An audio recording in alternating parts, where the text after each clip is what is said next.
નાણાં અને ધિરાણ આ બે શબ્દો છે ને આપણી આખી આધુનિક દુનિયાનો પાયો છે. તો ચલો આજે એ જ સમજીએ કે આ સાધનોએ આપણી અર્થવ્યવસ્થાને કઈ રીતે ઘડી છે. જરા કલ્પના કરો કે એક ટ્રેક્ટર ખરીદવું છે, પણ એના બદલામાં 1000 મરઘીઓ આપવી પડે. કેવું લાગે? પૈસા વગરની દુનિયામાં દરેક નાનો મોટો વ્યવહાર બસ આવો જ એક મોટો કોયડો બનીને રહી જાય. હવે આવી મુશ્કેલીઓમાંથી જ રસ્તો નીકળે છે, ખરું ને? અને અહીંયા રસ્તો નીકળ્યો એક ક્રાંતિકારી શોધનો, અને એ શોધ હતી નાણાં. ચાલો જોઈએ કે આ એક નાનકડા ઉકેલે આખી દુનિયાના વેપાર માટેના દરવાજા કેવી રીતે ખોલી નાખ્યા. તો આ સાટા પદ્ધતિની સૌથી મોટી માથાકૂટ શું હતી? એ હતી જરૂરિયાતોનો બેવડો સંયોગ. સરળ ભાષામાં કહીએ તો એવી વ્યક્તિને શોધવી જેની પાસે આપણને જોઈતી વસ્તુ હોય અને એ જ વ્યક્તિને આપણી પાસે જે વસ્તુ છે એની જરૂર હોય.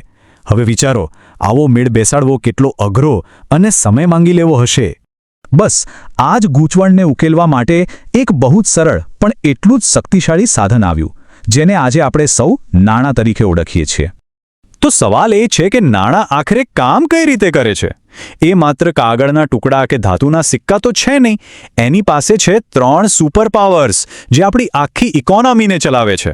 પહેલું એ છે વિનિમયનું માધ્યમ, મતલબ કે વસ્તુ ખરીદવા વેચવા માટે બધા એને સ્વીકારે છે. બીજું હિસાબનું એકમ, જેનાથી દરેક વસ્તુની કિંમત નક્કી થાય છે. અને ત્રીજું સૌથી અગત્યનું મૂલ્યનો સંગ્રહ, એટલે કે આપણે આપણી મહેનતની કમાણી ભવિષ્ય માટે સાચવી શકીએ છીએ. અને આ નાણાંનો કોન્સેપ્ટ પણ સમય સાથે કેવો બદલાયો છે. હજારો વર્ષો પહેલાં જ્યાં વસ્તુઓની આપ-લે થતી હતી ત્યાંથી શરૂ કરીને પછી આવ્યા સિક્કા, પછી કાગળની નોટો, અને આજે તો આપણે ડિજિટલ યુગમાં છીએ જ્યાં મોબાઈલ પર એક ક્લિક કરતાં જ પૈસા એક ખાતામાંથી બીજા ખાતામાં પહોંચી જાય છે. કમાલ છે નહીં? પણ ઘણીવાર એવું બને કે કોઈ મોટી ખરીદી કરવી હોય અને એટલા પૈસા હાથ પર ન હોય, ત્યારે શું? બસ અહીંથી જ આપણા બીજા મોટા કોન્સેપ્ટની એન્ટ્રી થાય છે, ધિરાણ. જેને કહી શકાય ભવિષ્યમાંથી ઉધાર લઈને આજને સજાવવાની કળા. ધિરાણ એટલે કે ક્રેડિટ એ મૂળભૂત રીતે એક એવો કરાર છે જે આજે ભંડોળ પૂરું પાડે છે જેથી ભવિષ્યના સપના સાકાર કરી શકાય. સાવ સરળ રીતે કહીએ તો એ વર્તમાન અને ભવિષ્ય વચ્ચેનો એક પુલ છે. પણ અહીંયા એક વાત ખાસ યાદ રાખવા જેવી છે. ધિરાણ એક બેધારી તલવાર જેવું છે. એક બાજુ એ શિક્ષણ, બિઝનેસ કે ઘર ખરીદવા જેવી મોટી તકોના દરવાજા ખોલી આપે છે, પણ બીજી બાજુ જો જરાક પણ ચૂક થઈ તો એ જ ધિરાણ દેવાની એક એવી જાળ બની શકે છે જેમાંથી બહાર નીકળવું મુશ્કેલ બની જાય. તો આ ધિરાણ મળે ક્યાંથી? મુખ્યત્વે 2 જગ્યાએથી. એક છે ઔપચારિક ક્ષેત્ર, એટલે કે બેંકો અને નાણાકીય સંસ્થાઓ, અને બીજું છે અનૌપચારિક ક્ષેત્ર, જેમાં આવે શાહુકારો. અને આ બંને વચ્ચે જમીન આસમાનનો ફરક છે, નિયમોમાં પણ અને પરિણામોમાં પણ. પણ અસલી વાર્તા તો અહીંથી શરૂ થાય છે. વાસ્તવિકતા એ છે કે દેશના ઘણા લોકો, ખાસ કરીને ગામડાઓમાં, બેંક સુધી પહોંચી જ નથી શકતા. અને જ્યારે બેંકના દરવાજા બંધ હોય ત્યારે એમની પાસે શાહુકાર સિવાય બીજો કોઈ વિકલ્પ જ નથી બચતો. અને આ જ પરિસ્થિતિ ઘણીવાર શોષણ અને દેવાની જાળ તરફ ધકેલી દે છે. આ ખરેખર એક ગંભીર સમસ્યા છે. પણ જ્યાં સમસ્યા હોય ત્યાં સમાધાન પણ હોય છે.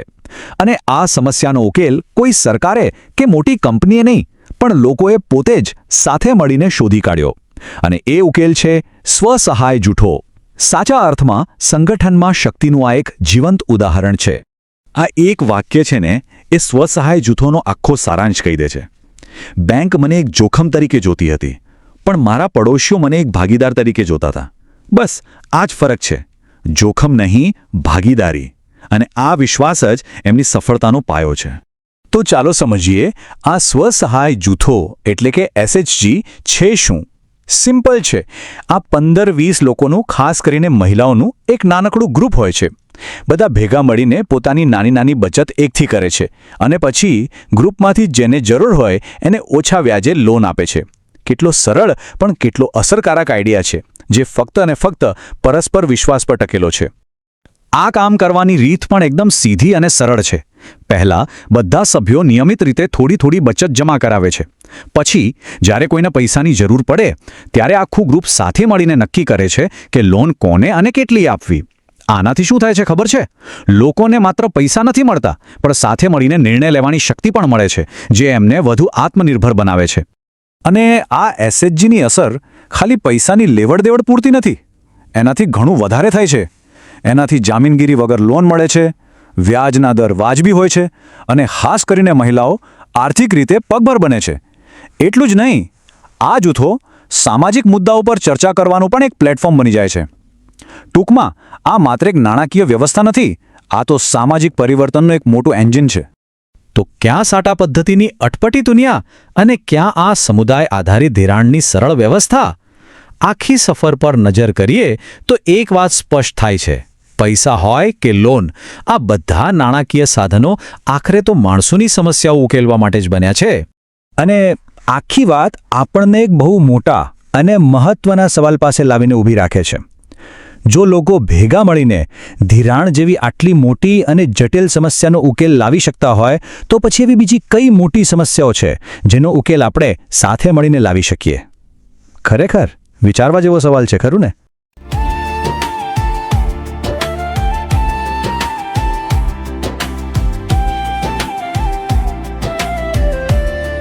छोटे शहर से बड़े शहर तक अवसरों की भरमार है. तरक्की के सफर में बस आपका इंतजार है. सही जॉब और सही करियर अब बस एक क्लिक की दूरी है. सपनों को सच करना अब सबसे जरूरी है. सुबह की चाय जॉब की टेंशन अब भूल जाइए, ले सीधा मिशन. वेबसाइट पे जाइए, प्रोफाइल बनाइए, अपनी स्किल्स का डंका बजाइए. टीचर बनना हो या एडमिन का काम, यहाँ मिलेगा आपको सही मुकाम. सुनिए ये सिर्फ एक वेबसाइट नहीं, ये है एक पुल आपकी मेहनत और आपकी मंजिल के बीच. सही जॉब सही वक्त सही जगह. स्कूल career.in आपका बेहतर कल हमारे साथ. कुकुर खड़ा हो मुसाफिर, मंजिल बुलाती है. स्कूल career.in किस्मत जगाती है. सिर्फ टीचर्स ही नहीं, यहाँ अवसर है अपार. टीचर, क्लर्क या प्रिंसिपल, जो भी आपका ख्वाब, यहाँ मिलेंगे आपको अपनी हर मुश्किल के जवाब. रजिस्टर कीजिए और देखिए कैसे खुलते हैं द्वार. सफलता खड़ी है द्वारे, करने को आपका इंतजार. स्कूल पोस्ट करें वैकेंसी, उम्मीदवार करें सीधा आवेदन. हमारा लक्ष्य है सबको एक ही मंच पर लाना. शिक्षा के इस क्षेत्र में एक नया दौर लाना. नई अपॉर्चुनिटीज, सक्सेस की कहानी, लिखो अपनी नई शुरुआत. ये है स्कूल career.in की जुबानी. चाहे ऑफिशियल या हो एक्सपीरियंस का साथ, सही करियर चुनना अब है आपके हाथ. विश्वास का है नाम, अवसरों का है द्वार. स्कूल career.in देगा सपनों को आधार. आज ही जुड़े आज ही बढ़े. स्कूल career.in जहाँ शिक्षा और करियर मिलते हैं. नमस्कार. क्या आप स्कूल में नौकरी ढूंढ रहे हैं लेकिन सही वैकेंसी की जानकारी आपको समय पर नहीं मिलती? और अगर आप एक स्कूल चला रहे हैं तो क्या आपको भी योग्य और भरोसेमंद स्टाफ ढूंढने में परेशानी होती है? आज यही समस्या हजारों लोगों और स्कूलों के सामने है. दोनों को एक दूसरे की जरूरत है, लेकिन फिर भी दोनों एक दूसरे तक पहुंच नहीं पाते. यही समस्या हमने देखी और इसी से जन्म हुआ SchoolCareer.in का.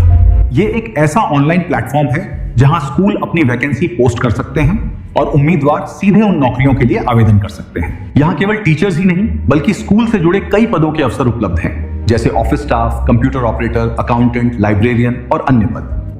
हमारा लक्ष्य है स्कूलों और योग्य उम्मीदवारों को एक ही मंच पर जोड़ना.